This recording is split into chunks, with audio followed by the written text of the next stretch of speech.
बिस्मिल्लाहिर्रहमानिर्रहीम अस्सलाम वालेकुम। Consult decide and buy CDP properties के प्लेटफॉर्म से मैं हूं अली रज़ा। व्यूअर्स, आज हम जो बात करेंगे वो न्यू लाहौर सिटी के हवाले से बात करेंगे और मैं आपको बताना चाहूँगा कि करंट मार्केट सिचुएशन जो है वो न्यू लाहौर सिटी की क्या है, बाइंग सेलिंग का जो है वो क्या सिलसिला है और यहाँ की जो मौजूदा कीमतें हैं तमाम तर प्लॉट्स और उनके जो है वो रेट्स क्या हैं। तो सबसे पहले वीडियो का आगाज़ करेंगे कि मार्केट के अंदर जो है वो ख़रीदो फ़रोख्त जो है वो किस तरह से चल रही है न्यू लाहौर सिटी की। आपको आइडिया है कि न्यू लाहौर सिटी के जो है वो टोटल 4 फेजेस हैं और उसमें जो आपको 2 बड़े फेजेस हैं, फ़ेज़ 1 और फ़ेज़ 2 पूरी तरह से डेवलप्ड और मैच्योर्ड मिलेंगे, जिसमें आपको तकरीबन कोई अगर मैं गलत नहीं हूँ तो तकरीबन कोई 4 से 5 हज़ार फैमिलीज़ जो हैं वो रिहाइश पजीर मिलेंगी। इसी के साथ साथ अगर आप फ़ेज़ 3 की बात कर लें और फ़ेज़ 4 की बात कर लें तो वो अभी इनिशियल स्टेज पर है। वहाँ पे डेवलपमेंट का काम जो है वो माशाल्लाह काफ़ी फास्ट ट्रैक पर चल रहा है। और अगर मैं आपको बाइंग सेलिंग के हवाले से बताऊं तो फ़ेज़ 1 और 2 में तो जो है वो बिल्कुल ही डेड है मार्केट इस वक्त। जो है वो बाइंग सेलिंग जो है वो उसमें फ़ेज़ 2 के अंदर उस तरह से नहीं हो रही, क्योंकि ज़ाहिरी बात है जब भी कोई प्रॉपर्टी बाई कर रहा होता है 80% लोग जो इस तरह के होते हैं कि उन लोगों ने प्लॉट परचेज़ करके एज आ इन्वेस्टमेंट जो है वो रखने होते हैं और फिर कुछ अर्से बाद जो है वो उनको सेल करना होता है। तो फ़ेज़ 1 और फ़ेज़ 2 के अंदर तो वही लोग जो है वो प्लॉट परचेज़ करते हैं जिन लोगों ने जो है वो रिहाइश करनी हो। उन लोगों की ये कोशिश होती है कि एक ऐसे फेज़ या एक ऐसे ब्लॉक के अंदर जो है वो या किसी ऐसे एरिया के अंदर जो है वो प्लॉट परचेज़ किया जाए जहाँ पे जो है वो ऑलरेडी लोग जो है वो रिहाइश पजीर हों, तो वो लोग जो है वो फ़ेज़ 1 या फ़ेज़ 2 के अंदर जो है वो बाइंग करते हैं। लेकिन जो लोग इन्वेस्टमेंट करना चाह रहे होते हैं तो वो कोशिश करते हैं कि फ़ेज़ 3 की तरफ मूव किया जाए, क्योंकि उनको जो है वो फ़ेज़ 1 और फ़ेज़ 2 के मुकाबले में प्राइसेस जो है वो ज़रा कम मिलती हैं। और अगर बिल्कुल ही किसी का लो बजट है तो वो फिर फ़ेज़ 4 में मूव कर जाता है, क्योंकि वहाँ पे जो है वो आपको 5 मरला 3 मरला और डिफरेंट जो साइज़ हैं प्लॉट्स के उनकी कीमतें जो है वो इंतहाई मुनासिब मिलती हैं। तो अगर ओवरऑल आपको बताऊँ तो फ़ेज़ 4 में जो है वो इस वक्त जो है बाइंग सेलिंग का जो है वो काम फ़िलहाल हो रहा है। वो भी जो है वो कोई बहुत ज़्यादा तेज़ नहीं है, क्योंकि आपको पता है पॉलिटिकल सिचुएशन भी आपके सामने है और ओवरऑल जो मार्केट है प्रॉपर्टी की वो भी स्लो डाउन है।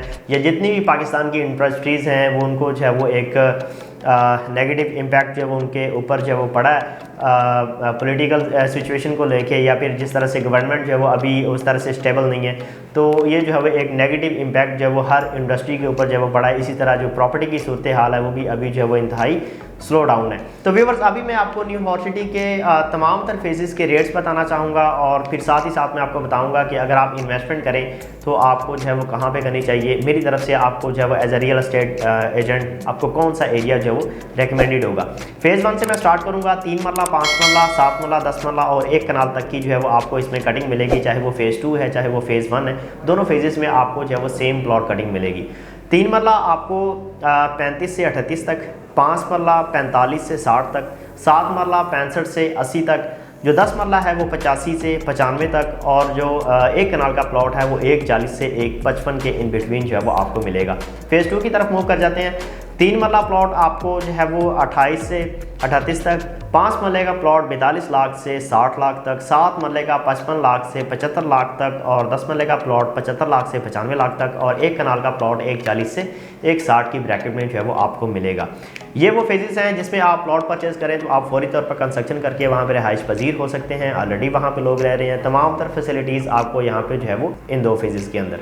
इसी तरह अगर आप फ़ेज़ 3 की बात करेंगे तो आपको उसमें जो है वो 5 मरला, 10 मरला और 1 कनाल तक की जो है वो कटिंग मिलेगी। 5 मरला आपको वहाँ पे 32 लाख से 45 लाख तक, 10 मरला 55 लाख से 75 लाख तक और 1 कनाल का प्लॉट 1 करोड़ 15 लाख से 1 करोड़ 35 लाख तक जो है वो आपको वहाँ पे देखने को मिलेगा। फ़ेज़ 4 की बात कर लेते हैं। 3 मरला की अगर आप बात करेंगे तो आपको 13-14 से लेकर 22 तक की रेंज में, 5 मरला की बात करेंगे तो आपको 19-20 लाख से लेकर 35 लाख की रेंज में और 10 मरला का प्लॉट तकरीबन 40 लाख से लेकर 55 लाख की रेंज में और जो 1 कनाल का प्लॉट है वो 80 से 95 की रेंज में जो है वो आपको मिलेगा। तो बस अगर आप इन्वेस्टमेंट करना चाह रहे हैं, अगर आपका बजट जो है वो इंतहाई लो है तो आप फ़ेज़ 4 में मूव कर सकते हैं। वहाँ पे डेवलपमेंट का काम जो है वो चल रहा है। आप वीडियो के अंदर देख सकते हैं कि यहाँ पे जो है वो फ़ेज़ 4 के जो block C, D, E, F, G हैं वहाँ पे डस्टी रोड्स हैं वो बना दिए गए हैं। सीवरेज का काम जो है वो वहाँ पे चल रहा है। जैसे ही ये डेवलपमेंट जो है वो कंप्लीट होनी है 6-8 महीने तक पोजीशन की जो अनाउंसमेंट है वो होनी है, लोग वहाँ पे कंस्ट्रक्शन स्टार्ट करेंगे तो प्राइसेस जो है वो यहाँ पे इंक्रीज़ हो जाएंगी। तो ये इन्वेस्टमेंट के लिए जो वो बेहतर है, ये आपको स्ट्रॉन्गली रिकमेंडेड है। अगर आप इसके अलावा फ़ेज़ 3 की तरफ मूव करते हैं तो फ़ेज़ 3 भी नो डाउट बहुत ही बेहतरीन है। उसकी लोकेशन लोकेशन आउट क्लास है, बहरिया टाउन के साथ वॉल टू वॉल कनेक्टेड है। वहाँ पे भी लोग जो है वो बहुत ज़्यादा इंटरेस्ट रखते हैं बाइंग का, क्योंकि वहाँ पे अगर आप रिहाइश करते हैं बहरिया टाउन की फैसिलिटीज़ को एंजॉय कर सकते हैं। और तो और जो प्राइसेस आपको बहरिया टाउन के अंदर मिल रही हैं, सिर्फ और सिर्फ एक दीवार के फासले से वही साइज़ का प्लॉट आप जो है वो यहाँ पे मुनासिब कीमत के अंदर जो है वो परचेज़ कर सकते हैं। तो नो डाउट बहरिया एक ब्रांड है, लेकिन आपको न्यू लाहौर सिटी का भी अंदाज़ा है कि जितनी भी इसकी डेवलपमेंट है या फैसिलिटीज़ हैं या इंफ्रास्ट्रक्चर है या ओवरऑल लोकेशन है इसकी, वो इंतहाई ज़बरदस्त है, मिलती जुलती है बहरिया टाउन के साथ। तो व्यूअर्स, न्यू लाहौर सिटी के बारे में आपकी कोई भी क्यूरी हो, कोई भी आप जो है वो इन्फॉर्मेशन वगैरह लेना चाह रहे हो, तो आप मेरे दिए गए नंबर पर मुझसे रब्ता कर सकते हैं। आपके टाइम का बहुत शुक्रिया। अल्लाह हाफ़िज़।